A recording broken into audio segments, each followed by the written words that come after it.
Welcome to the Discover Health podcast, where we explore the power of gut health, nutrition, and lifestyle to help you feel your best every day. I'm Dr. Josh Sharp, your guide on this journey to better digestion, more energy, and overall well-being. Each week, we'll dive into expert insights, practical tips, and real-life strategies to help you discover health. Ready to start discovering? Let's hit the trail. Welcome back to another episode of Discover Health Podcast. I'm your host, Dr. Joshua Sharp, and today we are continuing our series on the 6 hindrances to healing. And if you don't remember, or if this is the first episode you've listened to in this series, I would highly recommend that you go back and listen to episode 1 and episode 2 in this series, 6 hindrances to healing. The 6 hindrances to healing actually is an adapted idea that I got from a sermon that I heard while at Grace Community Church in Smithville, Missouri. Pastor George Lakatos was preaching on 2 Chronicles chapter 20, and in his sermon, he mentioned that there are 6 hindrances to worship. And while I was reviewing my notes from that sermon, I realized that these same hindrances can also be obstacles to healing. And so today we're on hindrance number 3, which is impatience. Why healing feels slow and why that's actually a good thing a lot of times. So today we're talking about a struggle that we all face, and that struggle is impatience. If you've ever changed your diet or taken supplements or tried to clean up your environment, but you're still not seeing big results yet, let's talk about what that means and what to do next. So in our culture, we've got this expectation of speed. We are trained to believe that results should happen quick, things should come quickly. Think of fast food. We expect our food to be cooked and delivered to our car window within minutes because we don't even want to take the time to get out of the car. And then the food that we've just gotten delivered to our car window within minutes, we don't even have time to stop driving to eat it. We're actually eating that food while driving. When you talk about that in this way, it almost sounds ridiculous. We can't even stop driving to eat. We're literally eating and driving at the same time. And while we're doing that, we're actually sacrificing safety. We're sacrificing cleanliness. If you don't believe me, look in all the cracks and crevices in your car. Look in your cup holder for all the little crumbs and things that fall in there. And we're sacrificing digestion, all for the craving to be satisfied by a greasy burger and French fries.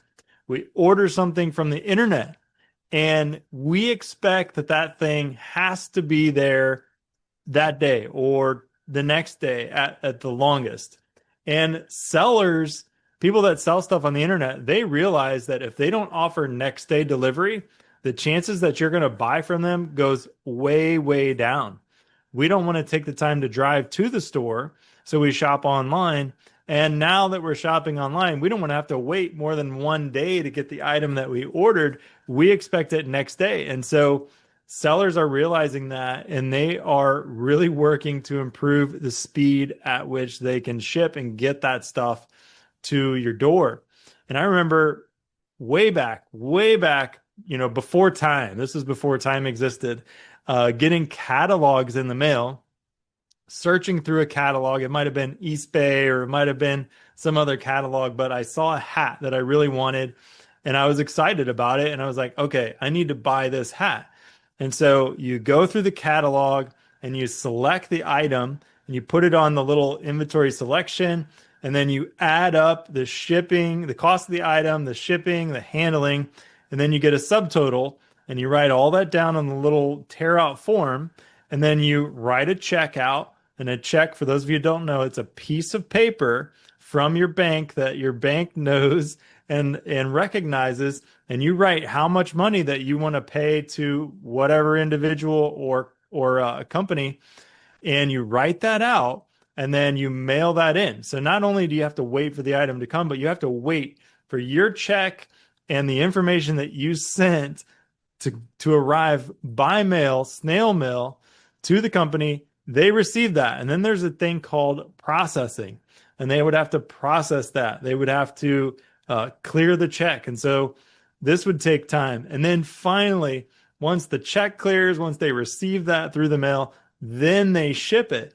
And so ordering this hat, I mean, it probably took, I don't know, 4 weeks, 5 weeks, but it was so exciting waiting for that item to arrive.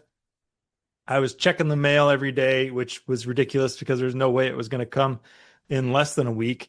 So I'm checking the mail daily and waiting for that item to come. Thinking back about that process of ordering something from a catalog, mailing in a check, that seems unimaginable now. Like I can imagine waiting that long. Now, as some of you may or may not know, I practiced as a chiropractor for 18 plus years, and I dealt with more people than I could count who had spent their entire lives treating their spines and their bodies like trash. But then they expected it to be cured in a matter of minutes. They didn't care that they had literally spent years, decades destroying their body. They expected that it would be fixed within a couple minutes. One adjustment, one treatment. I had 5 minutes to make them well, or else they were out the door. But our body does not heal like that. It doesn't heal on our timeline. It heals in its own wisdom, and it heals in its own time.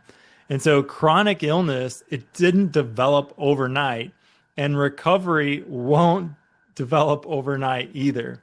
But in America, we are obsessed with instant results, and that shows. Half of people in our country on chronic meds quit within a year of starting that therapy, or they drop out of therapy after just 2 sessions. So 40% of Americans are dropping out of therapy when it comes to dealing with chronic illness. They drop out after just 2 sessions. Diets.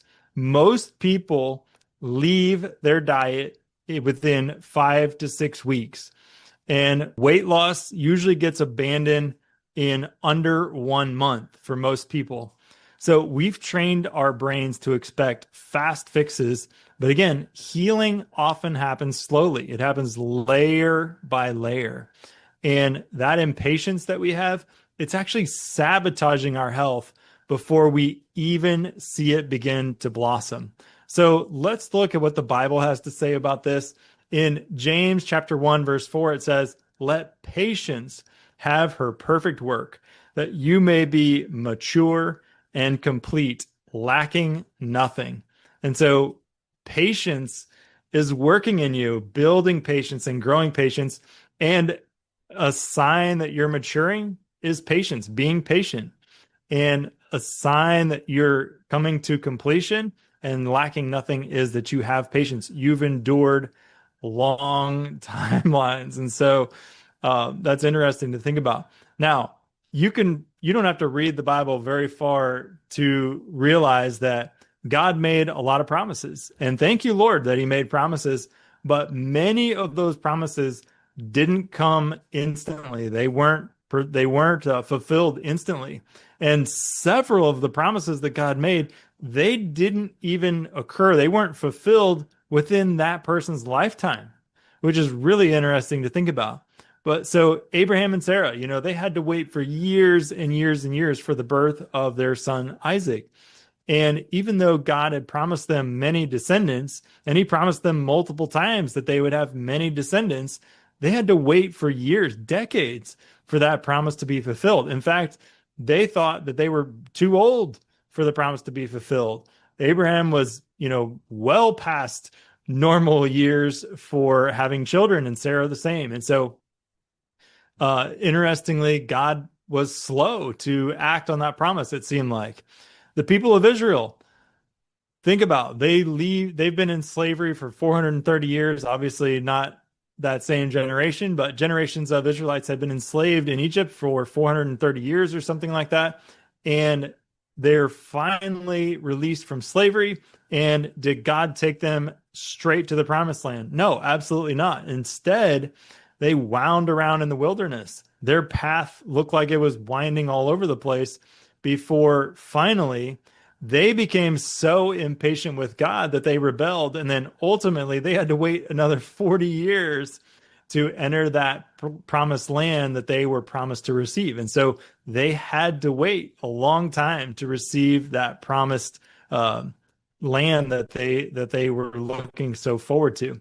And there are many other stories like these. And to me, what it says is that we are a naturally impatient being. We don't like to wait. It just comes natural. It's like that song. It just comes natural. We don't like to wait. I'm impatient.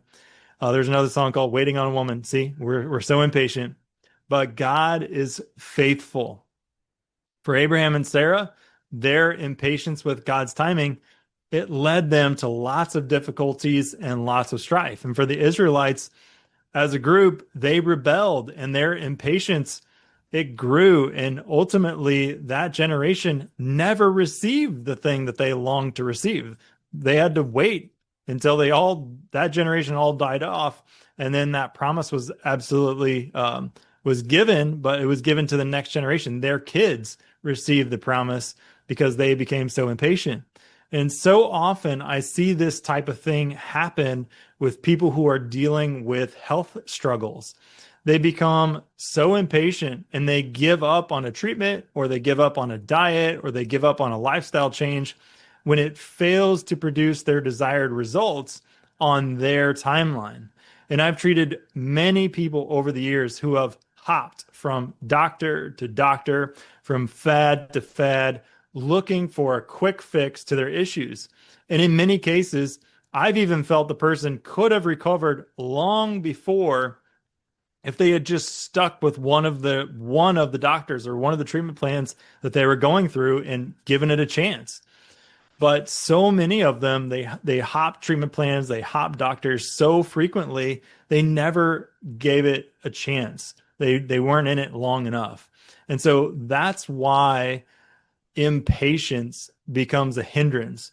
Impatience leads to program hopping. It leads to provider hopping. It leads to over supplementation. It leads to self-sabotage even, or pessimism, such as, why bother? Why would I even give it a try? Nothing has worked for me in the past. That is a result of impatience. So show of hands here. I'll be able to tell. I'll be able to see it. How many of you have a cabinet or a shelf or even a pantry full of supplements, full of vitamins that you started taking, but you didn't even finish the bottle? How many? Raise your hands. Don't try to fool me. I can see right now what's in your cabinets. I can picture your cabinet right now, all those half-consumed bottles of supplements. And I used to constantly remind my patients that simply owning the supplement doesn't do you much good. You actually have to open the bottle and put those pills inside of your body to get the benefit. So another Bible verse that I think is very helpful when it comes to thinking about impatience, it's actually from Ecclesiastes chapter 7, verse 8, and it says, finishing is better than starting. Patience is better than pride. If starting were so great, then all of these unfinished projects around my house and garage wouldn't cause me so much stress. But finishing one small project is a lot better than starting 50 projects, but not finishing any of them. And so again, finishing is better than starting. Patience is better than pride in Ecclesiastes 7, verse 8. So there's a lack of self-discipline when it comes to impatience. There's a lack of self-control. And I remember hearing a statistic years and years ago that if a child graduated from high school, their chances of living in poverty or being involved in violent crime, they went way, way down. And so somewhere along the line, someone took that to mean that simply owning a diploma or holding that piece of paper in your hands, that was the difference between violent crime and poverty, and success was this diploma. And they completely missed the point. They devalued education and the discipline, and they dumbed down the requirements just to give out more pieces of paper. in doing that, it actually didn't elevate anyone to a higher standard. It essentially just lowered the standard. And so the skills and the discipline and the challenges that were conquered while earning that meaningful diploma, that was the valuable component. The patience that it took to complete that process and the discipline that it took to fulfill the requirements, that was the benefit. That was the valuable component. The piece of paper was just a piece of paper. The piece of paper had little value in and of itself, but a student that applied themselves and disciplined themselves to learn new things, they gained valuable lessons and success. While those students who were simply passed for the sake of giving out the diploma, they lose out on that opportunity to learn, and they don't learn the recipe for success in most any walk of life. And that lesson is applying yourself and discipline and commitment to a process. And so what I'm trying to say here is that there's value in the process. There's value in sticking it out. Trying to narrow our focus, looking for only a certain or a very precise, specific result can be a dangerous thing. So what I'm saying is, if we focus only on one tiny little symptom or only on one tiny little aspect of our health, but we ignore so many other things that are going on with our body, then we miss out on seeing all of the things that are happening and all the ways that we've actually grown. And so challenges we've met and conquered and all the skills that we develop along the way of developing patience, dealing with health challenges, those are valuable. They have value if you let them have value. And so there's value in the process. Now, I'm not saying that you should just stick with any and all treatments regardless of the trajectory. Sometimes you need to change. Sometimes you need something different. Side effects are real and they do happen. And also, not any old method is truly going to get you to the finish line. And so there are times when you do need to change. There are times when you do need to, start over. But from my experience, clients that are willing to be faithful to a good process and manage their expectations, pushing through the ups and the downs, more often than not, they get the results they're looking for. And often they get more than what they were looking for. There's so much more benefit. And so working with a good and honest practitioner can be a game changer. And what I mean is that practitioner that's good and honest, chances are they've seen similar cases and they can identify, based on what's going on with you, they can identify when it's time to try something new or when it's time to shift and try something different. Hey friend, real quick. If you've been enjoying this episode and you're looking for high quality professional grade supplements that you can trust, I've got something for you. Check out our curated online store at discoverhealth.gethealthy.store. We've handpicked practitioner grade supplements that can be delivered straight to your door. And to say thank you for listening, you can use the code FIRST10 to get 10% off your order. That's discoverhealth.gethealthy.store. Your health simplified. Or they can also identify when it's just a matter of time before you reach a breakthrough, that they recognize, okay, it's coming, it's just around the corner. You just need to stick it out and stick with it and keep going. So as Americans, we again struggle with impatience. We want things now, we want it fast, we want it right away. And so instead of demanding these fast results, maybe we could try asking, what's changing under the surface that I can't see yet? What changes have already happened that I'm just not recognizing?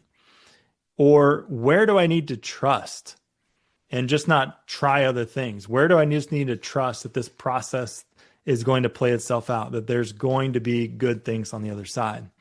And I've also learned that in order to maintain motivation, when you're making tough changes, when you're trying a new process, what I've found personally is it's best to measure from where you started and not measure by how close you are to your ideal outcome. We're often such fickle beings and we are often chasing moving targets. So think back to the car or the house that you just had to have. And because it was all you ever wanted. So this shiny, new car, it was all you ever wanted. You had to have it. You were willing to pay anything almost to get it. You were willing to work hard. You were willing to sacrifice to pay those payments or to save up to buy that. Now, 5 years down the road, do you still feel the same about that very car? Is it still the apple of your eye? Is it still the thing that you enjoy and you love and that you are excited about 5 years later? What about 10 years later? Chances are probably not. After 10 years, that same car that you thought you had to have and you would die without, or house or whatever that is, in 10 years, it's not the same. You don't feel the same way about it. It's got some dings, it's got some dents, it's got some scratches. There's fast food crumbs all on the inside because of our impatience. So chances are we don't feel the same way after that amount of time. And so our target shifts. We drive past other car lots. We drive into neighborhoods that have bigger and nicer houses. And now we want that house. And we won't be satisfied until we have that house or that car. And so if we measure constantly by looking forward to what our ideal is always changing. It's a moving target. We're never going to be satisfied. But if we measure by looking back where we started, thinking about what our life was like, thinking about what things were like before and where we are now, it's much easier to see, oh, wow, I've come this distance. And so it's much easier to keep your motivation whenever you notice and recognize all the changes that have happened that have occurred over this certain period of time. And so what I'm saying is that we often change our idea of what ideal looks like. And so using that as a measuring stick, it's only going to lead to disappointment. It's a moving target. It's like a carrot on a stick hanging out in front of a donkey. He keeps going after it, but he's never going to quite get to it. But if we look back again at where we started, it's easier to see that we've made progress. We've changed behaviors, or certain symptoms have improved, or our mindset is different. Whatever the changes are, they can help motivate us to keep going and keep pushing. And so if you want to change your destination, you need to change your path. You can't keep doing the same things and expecting different results. However, if you keep changing paths, you won't end up at any destination. You'll always be stuck at a crossroads, not really going anywhere. So sometimes the path you are on is the right path, but the journey is just taking longer than you expect. In those instances, you need to be patient. Trust that making healthy choices and working to improve your life is working and it is producing results. Maybe you just need to look harder to see them. I remember working with a man years ago, and I learned a lot from this situation, but he had multiple disc herniations. I think he had been run over at one point, and he was actually not a candidate for surgery. So he really didn't have any other options at that point. And he had been suffering with debilitating low back pain for years and years. And he came to us for non-surgical spinal decompression, essentially traction for the spine, because he thought that that might bring him some relief. He thought that the process of pulling and stretching the spine and creating some positive fluid transfers happening, imbibition, drawing some fluid into the spine could help heal him. And so I was relatively young at that point, and I had not been doing decompression for very long, but he believed in the process, and he believed that the cyclical traction could help heal his spine and reduce the pain he was in. And so we started and we did some treatments. I think we did 5 or 10 treatments or something, and he was no better. And I told him, because I expected fast results, because most of the time that's what I had seen.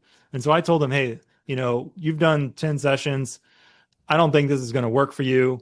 Maybe you should consider some other options. You should try some different treatments.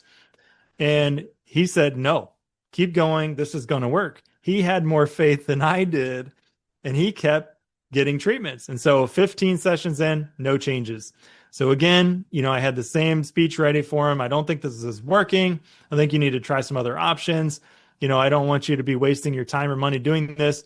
But he rejected it, and he wanted to continue. And so 20 sessions, still nothing. And obviously that was extremely rare that we would go that far. Usually just a few sessions without seeing some progress, we wouldn't keep doing it. But he didn't have any other options. Like I said, 20 sessions in, nothing. And like I said, I would have given up on him and given up on that process at least 3 times by this point. But after the 21st session, all of a sudden, he went from no changes, then he was 50% better. He had 50% less pain for the first time in years. And things were happening under the surface that neither one of us could see or appreciate yet. But he believed in the process, and he believed that what we were doing was actually going to help nourish his spine and produce some results. And if we had given up, who knows where he would have ended up? Maybe he would have had to go on chronic pain medications. Maybe he was headed towards disability. I don't know. But because he believed in the process and he stuck with it and he was patient, his body was able to actually heal. And it was a result that was amazing. He ended up having significant relief. And so I guess what I'm saying is, if you're doing something that you believe in, if you trust that it can produce results, if it's produced results for other people in similar situations, don't give up on it. Don't be so quick to give up. Your healing isn't delayed. It's just being developed. And sometimes the deeper healing, it's happening under the surface, under the radar. It's not producing changes that you notice right off the bat. And so oftentimes we get hyper focused on one symptom. Just going to use, low back pain, for instance. We're hyper focused on the low back pain. And it's all we can think about and all we pay attention to. Oh, if my low back could be better, then my life would be better. Oh, if my low back could be better, my life could be better. I'm so miserable because of my low back. But I cannot tell you, thousands of patients treated, that low back gets better, and immediately they completely forget that that was ever an issue. And all of the focus now shifts to, oh, my shoulder, my shoulder, my shoulder, my shoulder. I cannot tell you how many patients that I've worked with that had this one horrible complaint, and it's so bad and it's wrecking their life. And they come in for a follow-up appointment, and I'm, saying, how are you doing today? Oh, I'm terrible. What's going on? Oh, well, my shoulder, it's killing me. It's ruining my life. And I look at their chart and I'm like, well, what about your low back? Oh, well, I kind of forgot about that. Yeah, I guess it doesn't bother me. It's totally better. They don't even appreciate the good results sometimes because their focus just shifts to the next thing. And we are so like that so often. We are so fickle. We're so quick to just shift to the next thing and not appreciate the healing that God has designed our bodies to do that's already happened. And so take time to recognize the results. Take time to notice the healing that's already happened. Give glory to the God when that happens. Give glory to God when that happens, and enjoy it. So sometimes the healing is happening on the inside, and sometimes it's just happening in your mindset. As your mindset changes, that's a version of healing. That's a type of healing. You're developing resilience, or you're developing patience, and that's a blessing in and of itself. Maybe that's more important. So trust the process, trust the healer. And if you would like some help with this process, or if you would like to start a process of healing, then message me on Instagram, or you could also reach out to me via email. My email address is joshuasharp@discoverhealthfm.com. Again, joshuasharp@discoverhealthfm.com.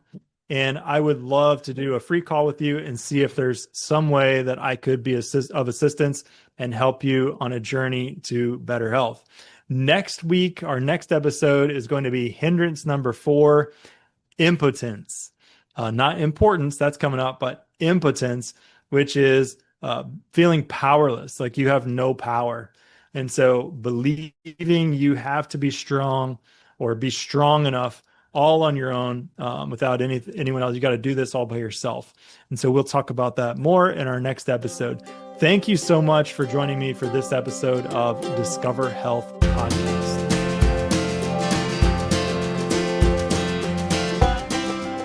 Thanks for tuning in to the Discover Health Podcast. Remember, your health is a journey, not a destination. Keep exploring, and we'll see you next week.